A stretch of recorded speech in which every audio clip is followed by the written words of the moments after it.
कर्पूरगौरं करुणावतारं संसारसारं भुजगेन्द्रहारं सदा वसन्तं हृदयार्धविन्दे भवं भवानी सहितं नमामि। हर हर महादेव। ओम नमः शिवाय। आप सभी पर भगवान भोलेनाथ की कृपा सदा सर्वदा बनी रहे। आज की वीडियो में आप सुनेंगे श्रावण मास महात्म्य का 21वां अध्याय। आपने यदि अभी तक चैनल को सब्सक्राइब नहीं किया है तो चैनल को सब्सक्राइब कर लीजिए। आपको हमारे चैनल पर सावन मास की कथाएं सुनाई जा रही हैं, उनका रसपान जरूर कीजिएगा। तो चलिए आज की कथा शुरू करने से पहले भगवान भोलेनाथ का ध्यान करते हैं, उसके बाद कथा को प्रारंभ करते हैं। ओम नमः शिवाय। श्री शिवाय नमस्तुभ्यं। तो आज की कथा में श्रावण पूर्णिमा पर किए जाने वाले कृत्यों का संक्षिप्त वर्णन तथा रक्षाबंधन की कथा का वर्णन किया गया है। सनत कुमार बोले कि हे दयानिधे, कृपया करके आप अब पौर्णमासी व्रत की विधि कहिए, क्योंकि हे स्वामिन, इसका महात्म्य सुनने वालों की स्वेच्छा बढ़ती है। तभी भगवान शंकर बोले कि हे सनत कुमार, इस श्रावण मास में पूर्णिमा तिथि को उत्सर्जन तथा उपाकर्म संपन्न होते हैं। पौष के पूर्णिमा तथा माघ की पूर्णिमा तिथि उत्सर्जन कृत्य के लिए होती है, अथवा उत्सर्जन कृत्य हेतु पौष की प्रतिपदा अथवा माघ की प्रतिपदा तिथि विहित है, अथवा रोहिणी नामक नक्षत्र उत्सर्जन कृत्य के लिए प्रशस्त होता है, अथवा अन्य कालों में भी अपनी अपनी शाखा के अनुसार उत्सर्जन तथा उपाकर्म दोनों का साथ करना उचित माना गया है। अथा श्रावण मास की पूर्णिमा को उत्सर्जन कृत्य प्रशस्त होता है। साथ ही ऋग्वेदियों के लिए उपाकर्म हेतु श्रवण नक्षत्र होना चाहिए। चतुर्दशी, पूर्णिमा अथवा प्रतिपदा तिथि में जिस दिन श्रवण नक्षत्र हो उसी दिन ऋग्वेदियों को उपाकर्म करना चाहिए। यजुर्वेदियों का उपाकर्म पूर्णिमा में और सामवेदियों का उपाकर्म हस्त नक्षत्र में होना चाहिए। शुक्र तथा गुरु के अस्तकाल में भी सुखपूर्वक उपाकर्म करना चाहिए, किंतु इस काल में इसका प्रारंभ पहले नहीं होना चाहिए, ऐसा शास्त्रविदों का मानना है। ग्रहण तथा संक्रांति के दूषित काल के अनंतर ही इसे ऐसा करना चाहिए। हस्त नक्षत्र युक्त पंचमी तिथि में अथवा भाद्रपद पूर्णिमा तिथि में उपाकर्म करें। अपने अपने गुह सूत्र के अनुसार उत्सर्जन तथा उपाकर्म करें। अधिक मास आने पर इसे शुद्ध मास में करना चाहिए। ये दोनों कर्म आवश्यक हैं, अतः प्रत्येक वर्ष इन्हें नियम पूर्वक करना चाहिए। उपाकर्म की समाप्ति पर द्विजातियों के विद्यमान रहने पर स्त्रियों को सभा में सभादीप निवेदन करना चाहिए। उस दीपक को आचार्य ग्रहण करें या किसी अन्य ब्राह्मण को प्रदान कर दें। दीप की विधि इस प्रकार है। सुवर्ण, चांदी अथवा तांबे के पात्र में सेर भर गेहूं भरकर गेहूं के आटे का दीपक बनाकर उसमें उस दीपक को जलाएं। वह दीपक घी से अथवा तेल से भरा हो और 3 बत्तियों से युक्त हो। दक्षिणा तथा तांबुल सहित उस दीपक को ब्राह्मण को अर्पण कर दें। दीपक की तथा विप्र की विधिवत पूजा करके निम्न मंत्र बोलें। स दक्षिणा सतांबुला सबादीपोएमुत्तमः अप्रीतो देवदेवस्य मम संतु मनोरथा। दक्षिणा तथा तांबूल से युक्त यह उत्तम सभादीप मैंने देवदेव को निवेदित किया है। मेरे मनोरथ अब पूर्ण हो। सभादीप प्रदान करने से पुत्र पौत्र आदि से युक्त कुल उज्ज्वलता को प्राप्त होता है और यश के साथ निरंतर बढ़ता है। इसे करने वाली स्त्री दूसरे जन्म में देवांगनाओं के समान रूप प्राप्त करती है। वह स्त्री सौभाग्यवती हो जाती है और अपने पति की अत्यधिक प्रिय पात्र होती है। इस प्रकार 5 वर्ष तक इसे करने के पश्चात उद्यापन करना चाहिए और अपने सामर्थ्य के अनुसार भक्तिपूर्वक दक्षिणा देनी चाहिए। हे सनत कुमार, यह मैंने आपसे सभादीप का शुभ महात्म्य कह दिया। उसी रात्रि में श्रवणाकर्म का करना बताया गया है। उसके बाद वहीं पर सर्वपली की जाती है, अपना अपना गुरुसूत्र देखकर ये दोनों ही कृत्य करने चाहिए। हयग्रीव का अवतार उसी तिथि में कहा गया है, अतः इस तिथि पर हयग्रीव जयंती का महोत्सव भी मनाना चाहिए। उनकी उपासना करने वालों के लिए यह उत्सव नित्य करना बताया गया है। श्रावण पूर्णिमा के दिन श्रवण नक्षत्र में भगवान श्री हरि हयग्रीव के रूप में प्रकट हुए और सर्वप्रथम उन्होंने सभी पापों का नाश करने वाले सामवेद का गान किया। इन्होंने सिंधु और विशस्ता नदियों के संगम स्थान में श्रवण नक्षत्र में जन्म लिया था, अतः श्रावणी के दिन वहां स्नान करना सभी मनोरथों को पूर्ण करने वाला होता है। उस दिन वहां श्राद्ध धनुष, चक्र तथा गदा धारण करने वाले विष्णु की विधिवत पूजा करें।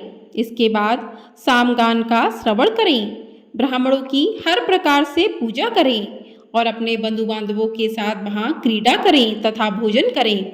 स्त्रियों को चाहिए कि उत्तम पति प्राप्त करने के उद्देश्य से जल क्रीड़ा करें।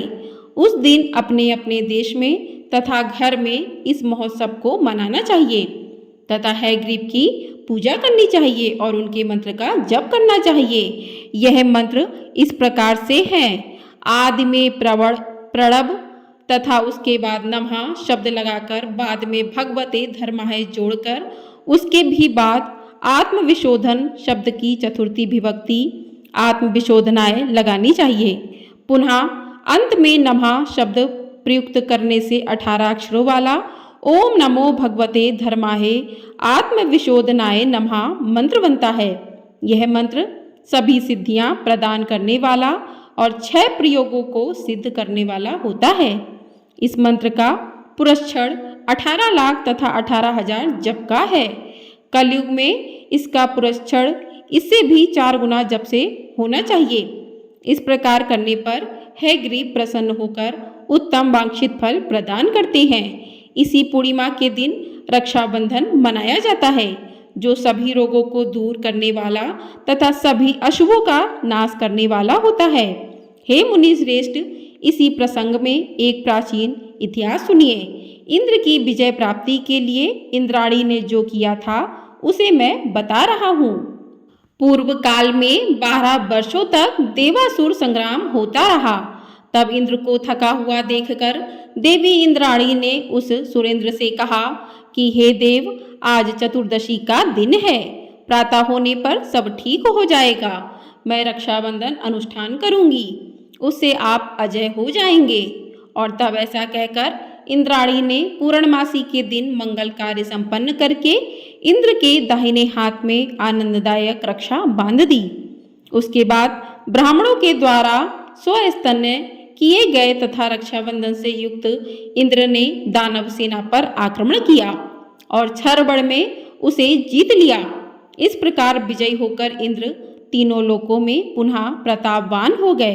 हे मुनीश्वर, मैंने आपसे रक्षाबंधन के इस प्रभाव का वर्णन कर दिया, जो कि विजय प्रदान करने वाला, सुख देने वाला और पुत्र, आरोग्य तथा धन प्रदान करने वाला होता है।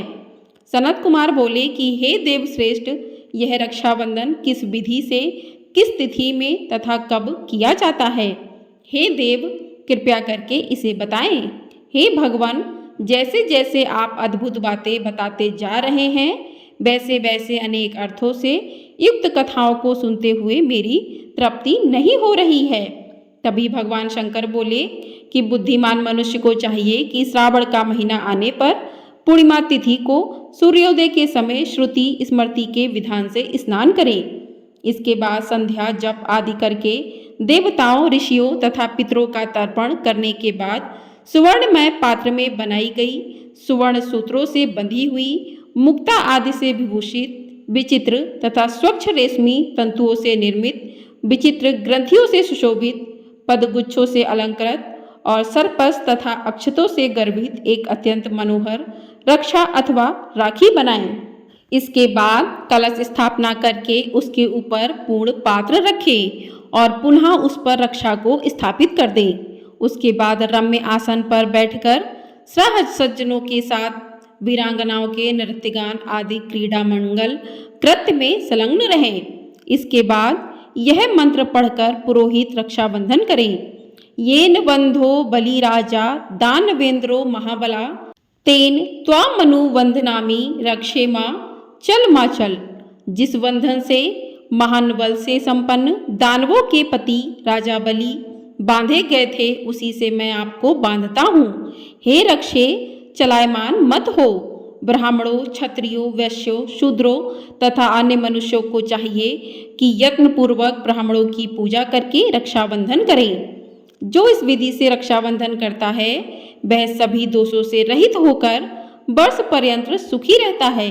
विधान को जानने वाला जो मनुष्य शुद्ध श्रावण मास में इस रक्षाबंधन का अनुष्ठान करता है वह पुत्रों, पौत्रों तथा सज्जनों के सहित एक वर्ष भर अत्यंत सुख से रहता है। उत्तम व्रत करने वालों को चाहिए कि भद्रा में रक्षाबंधन ना करें, क्योंकि भद्रा में बांधी गई रक्षा विपरीत फल देने वाली मानी गई है। बोलिए भगवान शंकर की जय, बोलिए माँ पार्वती की जय। इस प्रकार श्री स्कंद पुराण के अंतर्गत ईश्वर सनत कुमार संवाद में श्रावण मास महात्म्य में उपाक कर्मों उत्सर्जन, श्रवण कर्म, सर्प बलि, सभादीप, हैग्रीव जयंती, रक्षाबंधन विधि कथन नामक 21वां अध्याय पूर्ण हुआ। बोलिए हर हर महादेव। ओम नमः शिवाय। आइए अब सुनते हैं एक गर्भवती गाय की शिव भक्ति की कहानी।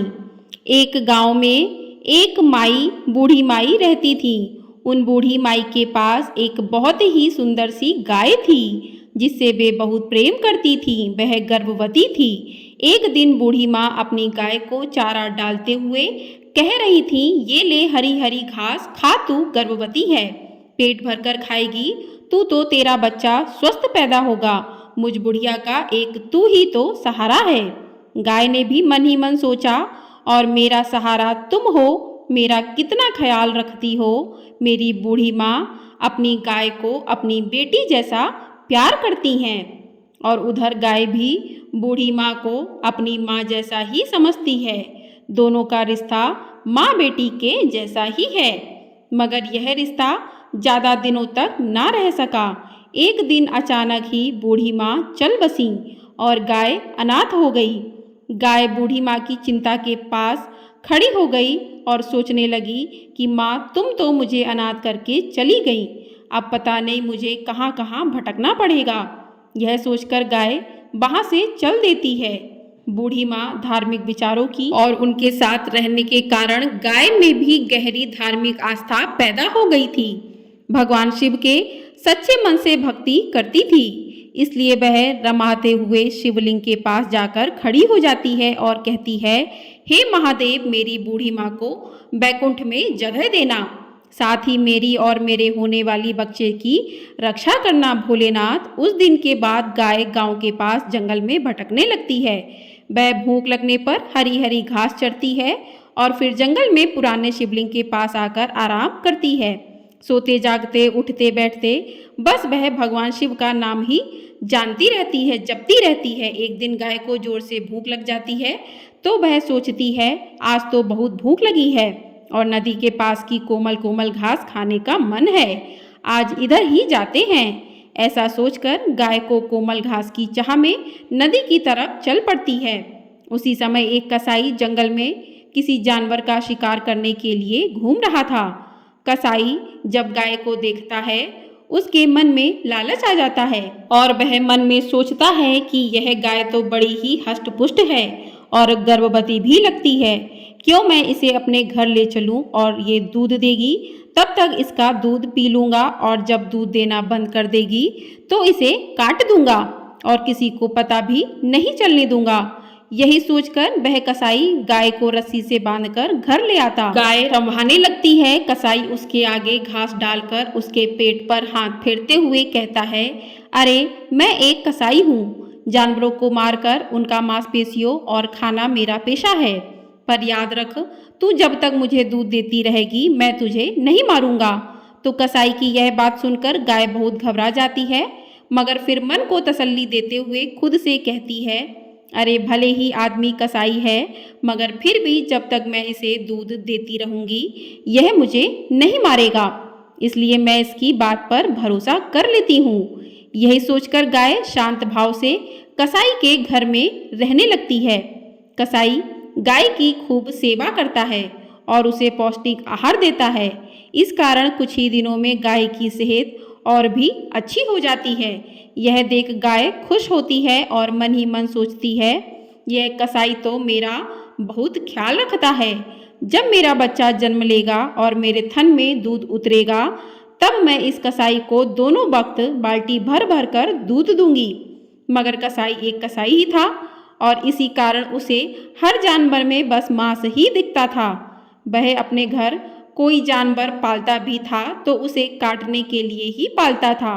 एक दिन उसके पास एक बड़ा ऑर्डर आता है तो वह गाय की ओर देखते हुए कहता है, क्यों ना इसको काट कर भेज दूं। अरे कैसे पता चलेगा कि यह मांस गाय का है या जंगली भैंस का है। यही सोचकर कसाई गाय को काटने के लिए तैयार हो जाता है और गाय थर थर कांपते हुए भगवान शिव को याद करती है और कहती है कि हे महादेव, मैंने आपकी मन से भक्ति की है, मेरी भक्ति की लाज रखो। भगवान इस कसाई से मेरी और मेरे गर्भ में पल रहे बच्चे की रक्षा करो। गाय के यह कहते ही शिवलिंग से एक नाग निकलता है और कसाई के घर प्रकट होकर उसे डस लेता है। हाय, मुझे नाग ने डस लिया। अरे, गाय को काटने की बात सोचकर मैंने बहुत बड़ा पाप किया है। भगवान ने मुझे मेरे पाप की सजा दी है। यह कहते हुए वह कसाई मर जाता है और भगवान शिव के चमत्कार से गाय कसाई की कैद से आजाद होकर जंगल की ओर चली जाती है और कहती है, हे महादेव, आपने मेरे और मेरे बच्चे के प्राण बचाकर हम पर बहुत बड़ा उपकार किया है। उस दिन के बाद गाय जंगल में ही रहने लगती है। धीरे धीरे बच्चे को जन्म देने का समय निकट आता है तो गाय का घूमना कम हो जाता है। वह एक पेड़ के नीचे आराम करती और उसी के आसपास घास चर लेती थी। वह हर समय अपने होने वाले बच्चे के बारे में सोचती रहती थी और कहती, मुझे बेटा हो या बेटी, मैं अपने बच्चे को बहुत प्यार दूंगी, अपने बच्चे के साथ खेलूंगी और उसे भी भगवान शिव की भक्ति के लिए प्रेरित करूंगी। एक दिन गाय घास चरने जाती है तो उसे प्यास सताने लगती है। वह सोचती है, मुझे तो बहुत प्यास लगी है, मुझे तो नदी पर पानी पीने के लिए जाना ही पड़ेगा। यह सोचकर गाय नदी पर पानी पीने के लिए चली जाती है और जब गाय पानी पी रही होती है तो अचानक ही उस पर एक भूखे बाघ की नजर पड़ जाती है। वह सोचता है, वहाँ कई दिनों के बाद कोई बड़ा शिकार मिला है, बहुत भूखा हूँ, अब तो इसे खाकर ही पानी पी लूंगा। यह कहकर बाघ गाय पर झपट पड़ता है और उसकी टांग को अपने जबड़े में जकड़ लेता है। खून बहने लगता है और गाय दर्द से करहा उठती है और कहती है, मुझ पर तो संकट ही संकट आ रहे हैं। गाय जैसे ही भगवान शिव को याद करती है, भगवान शिव उसके सामने प्रकट हो जाते हैं और बाघ से कहते हैं, तुम अपने भोजन के लिए किसी और शिकार को ढूंढो। यह गाय मेरी भक्त है और अपने भक्तों के लिए हमेशा मैं उनकी रक्षा करता हूँ। यह सुनते ही बाघ गाय को छोड़कर भाग जाता है और महादेव अपने शक्ति से गाय के घाव को ठीक कर देते हैं। फिर गाय को अपना आशीर्वाद देते हुए कहते हैं कि मैं तुम्हारी भक्ति से बहुत प्रसन्न हूँ। आज के बाद तुम और तुम्हारा बच्चा, होने वाला बच्चा, सदैव सुखी रहेंगे। अब तुम पर कोई भी संकट नहीं आएगा। यह कहकर भगवान शिव अदृश्य हो जाते हैं। गाय जंगल में आगे बढ़ती है तो उसे एक महात्मा जी मिल जाते हैं। महात्मा जी गाय से कहते हैं, हे गौ माता, मेरी आपसे विनती है कि आप मेरे आश्रम में चलकर रहें। इससे हम साधुओं को आपकी सेवा और आपके अमृत समान दूध पान करने का अवसर मिलेगा। गाय महात्मा जी की बात मान लेती है और खुशी खुशी महात्मा जी के आश्रम में रहने लगती है। कुछ दिन बाद बहुत ही सुंदर बछड़े को गाय जन्म देती है और इसी खुशी में आश्रम में उत्सव मनाया जाता है। इस पर गाय खुश होकर भगवान शिव का धन्यवाद करते हुए कहती है कि हे महादेव, आपकी कृपा से मुझे संत महात्माओं का साथ मिल गया। यहाँ मैं और मेरा बच्चा बहुत खुश रहेंगे। उस दिन के बाद गाय और उसके बच्चे पर कोई संकट नहीं आता। वे दोनों संतों के साथ में सदैव ईश्वर भक्ति में लीन रहते हैं। जय हो भगवान भोलेनाथ की जय। भगवान भोलेनाथ ने जिस प्रकार से गाय की रक्षा की, वैसे ही अपने भक्तों की रक्षा करते हैं। जो भी भक्त भगवान भोलेनाथ को सच्चे मन से याद करते हैं, भगवान भोलेनाथ अपने भक्तों की सभी मनोकामनाएं पूरी करने के लिए जरूर आते हैं। अपने भक्तों के सभी कष्टों को हर लेते हैं। बोलिए हर हर महादेव। आपको ये वीडियो पसंद आई हो तो वीडियो को लाइक, शेयर और चैनल को सब्सक्राइब ज़रूर कर दीजिएगा। हमारे चैनल पर आपको इसी तरीके से सावन महात्म्य की कथाएं और सावन मास की कथाएं भी सुनाई जा रही हैं, उनका रसपान भी अवश्य कीजिएगा और चैनल को ढेर सारा प्यार दीजिएगा। कमेंट बॉक्स में हर हर महादेव अवश्य लिखिएगा। हर हर महादेव। जय शिव शंभू भोलेनाथ।